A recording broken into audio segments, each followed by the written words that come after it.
Assalamualaikum warahmatullahi wabarakatuh. Halo sahabat sawit Indonesia, kembali lagi bersama saya di channel Wayu Effendi. Yang kali ini saya sedang berada di kebun ya teman-teman. Seperti biasa kita melihat pertumbuhan kelapa sawit yang ada di kebun ini di usia yang ke 24 bulan ini. Alhamdulillah pertumbuhannya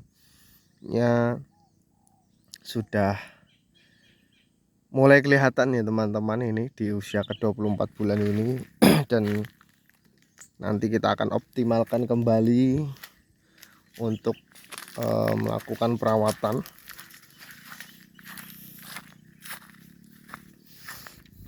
Nah, dari situ alhamdulillah sudah kelihatan potensinya di 24 bulan ini, dan nanti kita akan terus lakukan upaya evaluasi ya teman-teman terkait 24 bulan ini yang seperti apa, kekurangan-kekurangan yang ada di perkebunan atau di pertumbuhan kelapa sawit ini. Memang masih banyak PR, artinya karena ini lahan yang cukup, ada sebagian yang sudah bagus pertumbuhannya, ada juga yang seperti ini. Masih jadi PR kita gimana untuk menumbuhkan gulma-gulma, karena memang di area seperti ini untuk menumbuhkan gulma itu perlu waktu ya teman-teman, perlu waktu, dan yang nyata harus terus melakukan pemupukan kompos.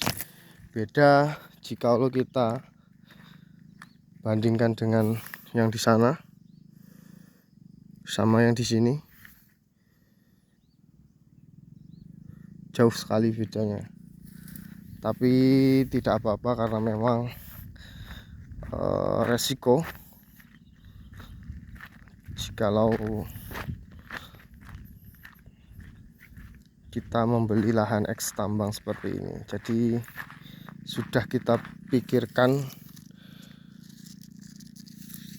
matang-matang ya teman-teman, karena tidak semuanya juga seperti ini.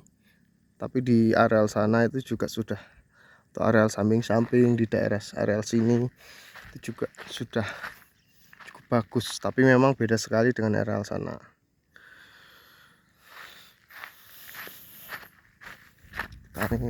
Nah, memang potensinya kalau nih masih areal yang tinggi, zat asamnya kita upayakan untuk mengasih. Nah, ini kemarin dolomit yang nih putih nih atau kapur, kita untuk menetralkan supaya tidak terlalu asam ya teman-teman. Nah, contoh seperti ini masih menguning, masih pH asamnya masih tinggi. Di area situ juga tuh. Nah, ini kalau di sana paling di areal samping itu masih jadi PR juga untuk kita. Kalau di areal tengah-tengah sini sudah alhamdulillah cukup bagus. Di areal sini juga alhamdulillah sudah ditumbuhi ilalang dan gulma, artinya sudah unsur hara di areal sekitar tanaman yang sudah ditumbuhi gulma-gulma itu potensinya sudah bagus, tinggal perawatan kita aja. Tapi memang jikalau sudah arealnya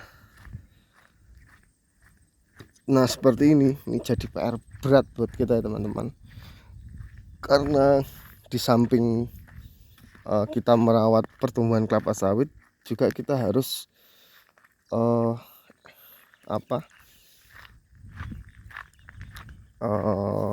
melakukan recovery terhadap tanah yang di sekitar tanaman kita, untuk supaya pertumbuhan kelapa sawit itu gimana caranya bisa tumbuh dengan bagus. Tapi memang ada kekurangan nih teman-teman, ada kekurangan. Ini kita sudah lakukan upaya semaksimal mungkin, tapi memang potensi lahannya memang seperti ini. Jadi kita harus sabar dalam hal kita lakukan upaya-upaya pemupukan kompos secara rutin, agar di areal-areal samping sini itu bisa ditumbuhi gulma. Contohnya kalau sudah mulai seperti ini, nah ini tidak kita semprot itu teman-teman, kita biarkan saja, karena gunanya untuk menahan juga supaya tanah ini tidak larut ke bawah. Nah ini areal yang sangat kritis, ini daerah sini areal sangat kritis, tapi di daerah sana itu karena dicampur dengan lapisan tanah atas itu cukup bagus di sana. Terus di samping-samping situ juga alhamdulillah. Nah itu yang kemarin kita penanaman lagi, karena di daerah situ kemarin itu terendam banjir, tapi pasca relokasi area aliran sungai ini itu bisa ditanami sampai 1 baris ke sana kemarin. Nah mungkin ini evaluasi yang perlu selama 24 bulan ini kita merawat pertumbuhan kelapa sawit. Ini kita gambarkan area lahan yang tidak semuanya tumbuh dengan baik ya teman-teman, tapi kita lakukan upaya semaksimal mungkin untuk kita merawat. Karena kalau kita sudah menanam kelapa sawit itu kita harus upayakan melakukan secara atau perawatan secara maksimal, agar hasil dari tandan segar dari kelapa sawit yang kita tanam itu akan bisa maksimal nanti. Ini sudah alhamdulillah, ini di areal sini sudah menurut saya ini sudah baik, sudah cukup bagus di areal sini, karena kondisinya dulu lahan ini lahan eks tambang, kita beli,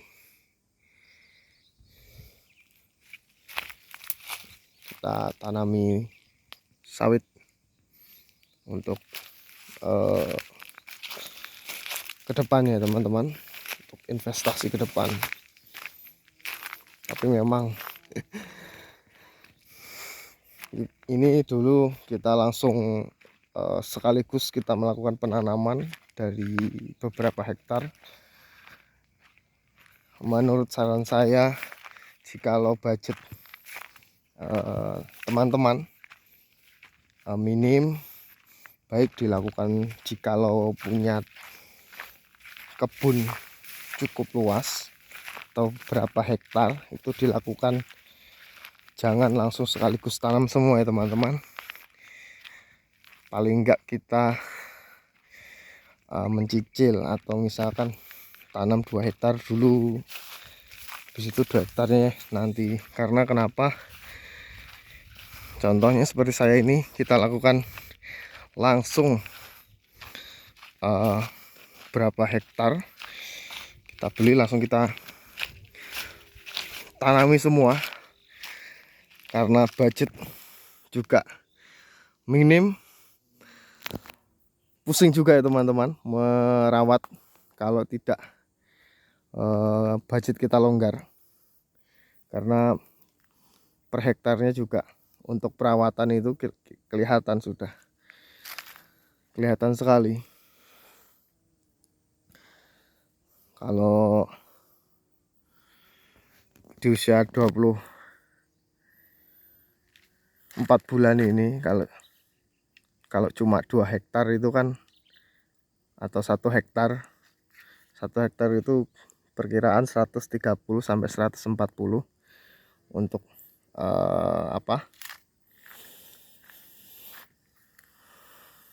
pelepah pendek. Kalau pelepah panjang bisa lebih sedikit lagi. Nah, itu saja sudah lumayan ya teman-teman untuk mengurusi biaya pupuk, biaya penyemprotannya. Nah, itu sudah memakan sekali biaya. Apalagi kita mengupahkan ya teman-teman, mengupahkan menyemprot, mengupahkan untuk kita melakukan pemupukan, itu sudah berapa. Dan dulu itu kita melakukan ini pembukaan lahan juga kita lakukan secara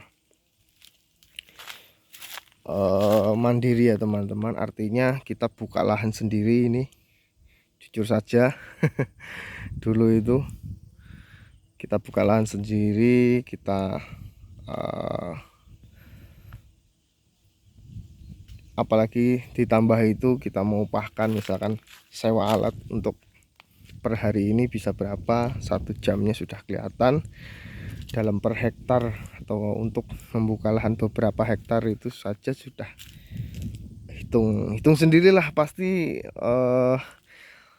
teman-teman yang sudah memiliki kebun itu alangkah pahamnya daripada pengalaman pribadi saya. Karena ini sekedar sharing ya teman-teman. Artinya jikalau budget teman-teman sekalian minim, langsung mengupayakan membuka lahan atau menanam semua di lahan yang teman-teman punya untuk beberapa hektar, misalkan di atas 5 hektar atau bisa lebih, baik dilakukan secara bertahap dulu, jangan sekaligus ya teman-teman. Tapi apabila budget teman-teman sekalian itu longgar, nah itu tidak masalah. Itu pengalaman saya, karena memang di usia yang ke-24 bulan ini, semakin tambah usia semakin dosis untuk kebutuhan pertumbuhan kelapa sawit itu semakin bertambah. Jadi budget juga akan semakin bertambah. Nah, di situ memang di masa-masa TBM ini masa-masa yang ibaratnya bersusah-susah dulu, bersenang-senang kemudian. Nah, ini susahnya nih di umur yang ke TBM ini, merawat usia TBM di 0 sampai 48 bulan atau sekitar 4 tahun lah. Nah, itu susah. Masih ya oke lah, selama 3 tahun itu sudah mulai kelihatan buah pasir. Sekitar itu 3 sampai 4 tahunan kita memang merasakan sekali untuk merawat usia TBM. Tapi yang nyata badai pasti terlalu ya teman-teman. Dan jangan lupa tetap semangat dan dirawat TBM yang teman-teman sekalian merawat.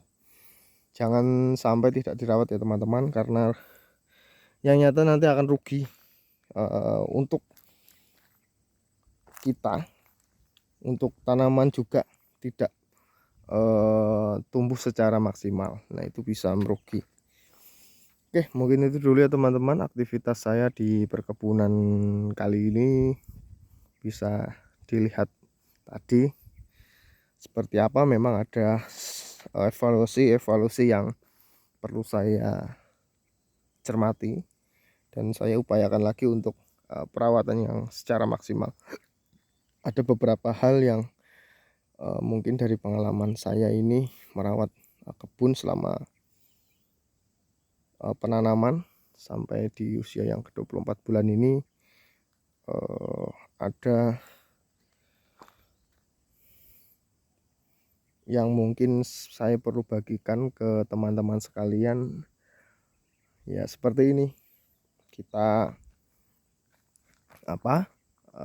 melihat kondisi yang memang kita beli dulunya itu arealnya sebagian memanglah areal eks tambang. Jadi kita sudah pikirkan, dan seperti yang sekarang ini bisa ada yang memang sebagian tanaman tumbuh di areal-areal yang cukup bagus, tapi ada juga tumbuh di areal-areal yang mungkin perlu sekali kita lakukan